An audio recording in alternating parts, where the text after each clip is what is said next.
Typo Man is the kind of game that made me reminisce on the past.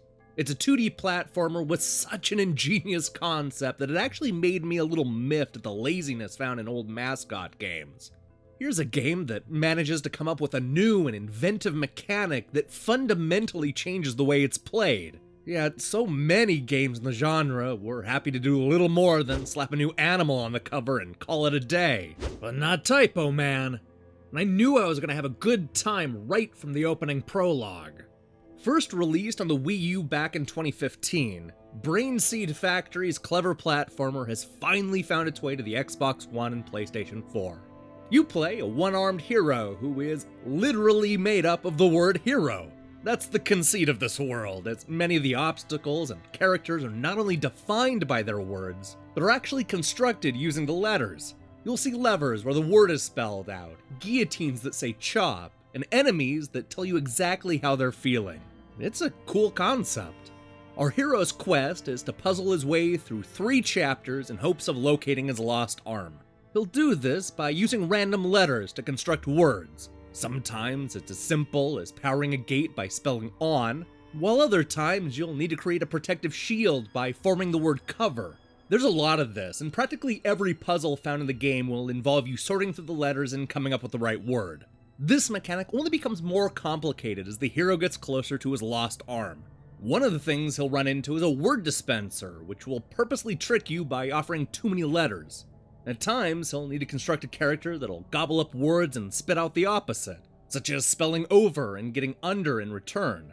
All of this is broken up by a bunch of simple platforming sections that are full of floating platforms and flaming barrels.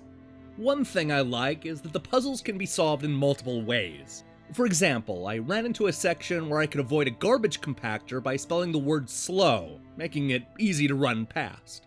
But later, after spending more time with the letters, I realized I could stop the crusher entirely by spelling out stop.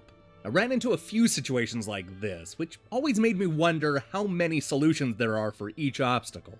If you're not a fan of word jumbles, then chances are you're gonna find some of the puzzles to be a real headache. In fact, there are a few towards the end that are a little too clever for their own good.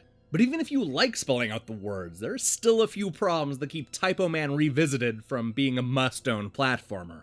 For one thing, it's insanely short. Even after getting stuck on a couple of obstacles, I managed to beat the game in less than 2 hours. It only has 3 chapters, and that in-boss fight is way more forgiving than it should be. The developers have answered this criticism with a couple of mini-games, but I didn't find either of them to be that compelling. They're fun if all you want to do is solve word puzzles, but part of the charm of the game is how this is all mixed with the platforming and the story. It also feels like the game largely runs out of steam halfway through.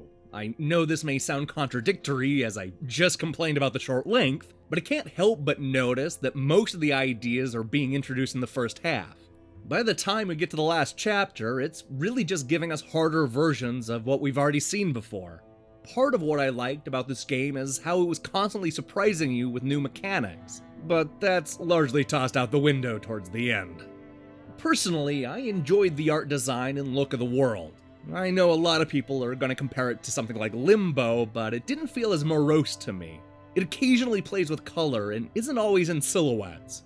That said, it's also not the happiest game, and some people expecting a cheerful experience may be put off by the tone.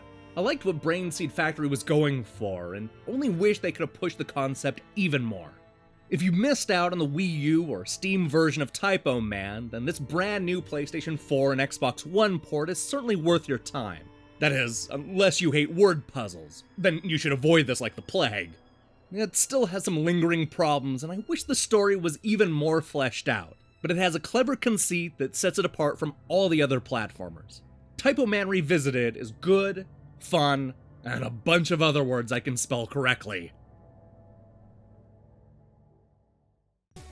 Hey, thanks for watching our review. This is the start of a very busy week, including reviews of 911 Operator, Blue Collar Astronaut, Tiles, and something called Super Blackjack Battle 2 Turbo Edition. We're also going to find out if the Sega Genesis seal of quality was bad luck in the early 1990s.